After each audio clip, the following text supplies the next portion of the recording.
വളരെ വലിയ തോതിൽ പ്രതിഭകളെ നൽകാൻ കഴിയുന്ന ലോകത്തിലെ ഏക രാജ്യം അല്ലെങ്കിൽ അവസാനത്തെ രാജ്യമായിട്ട് ഇന്ത്യ മാറുന്നു എന്നാണ് പറയുന്നത്. 15 മുതൽ 20 വർഷത്തിനുള്ളിൽ ഇന്ത്യൻ യുവജനങ്ങളുടെ ഈ മിച്ചം ലോക വിപണിയിലെ സ്വന്തം രാജ്യത്തോ പൂർണ്ണമായോ ഉപയോഗിക്കപ്പെടുമെന്നാണ് പ്രതീക്ഷിക്കുന്നത്.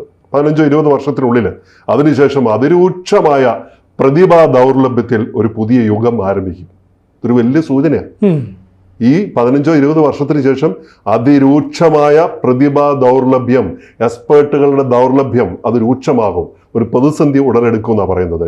ഈ തരംഗത്തെ വിജയകരമായി ആകർഷിക്കുകയും, ഇതൊരു തരംഗമാണ്, ഇതിനെ വിജയകരമായി ആകർഷിക്കുകയും സംയോജിപ്പിക്കുകയും ചെയ്യുന്ന രാജ്യങ്ങൾ അടുത്ത തലമുറയ്ക്കുള്ള തങ്ങളുടെ നവീകരണ ശേഷി ഉറപ്പിക്കും എന്നാണ്. ഇതിനെ മറികടക്കാൻ കഴിയുന്ന, അല്ലെങ്കിൽ ഇതിനെ ആകർഷിച്ചുകൊണ്ട്, ഇതിനെ സംയോജിപ്പിച്ചുകൊണ്ട് ഒരു പദ്ധതി ഇടുന്ന ഏത് രാജ്യങ്ങളാണോ ആ രാജ്യങ്ങൾ നെക്സ്റ്റ് ജനറേഷനെ ഒരു നവീകരിച്ചുകൊണ്ട് ഒരു ശേഷി ഉറപ്പിക്കുന്ന രാജ്യങ്ങളായിട്ട് മാറുന്നതാണ്. അവസരം ഉപയോഗിക്കുക എന്നുള്ളത് തന്നെയാണ് അദ്ദേഹം പറയാതെ പറയുന്നത്.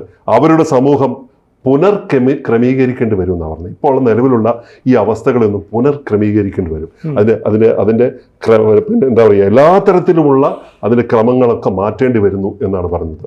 അപ്പോൾ വിജയം അളക്കുന്നത് വിസ നൽകുന്നതിലല്ല എന്ന് അദ്ദേഹം മുന്നറിയിപ്പ് നൽകുക. വിജയം അളക്കുന്നത് വിസ നൽകിക്കൊണ്ടല്ല, രാജ്യത്ത് പ്രവേശനം അനുമതി നൽകിക്കൊണ്ടല്ല, പകരം സാംസ്കാരിക ഭാഷാപരമായ തടസ്സങ്ങൾ മറികടക്കാനുള്ള അവരുടെ കഴിവിനെ ആശ്രയിച്ചിരിക്കും. കൂടുതൽ വാർത്തകളും വിശേഷങ്ങളും നിങ്ങളിലേക്ക് എത്താൻ ABC മലയാളം സബ്സ്ക്രൈബ് ചെയ്യുക, ബെൽ ബട്ടണും അമർത്തുക.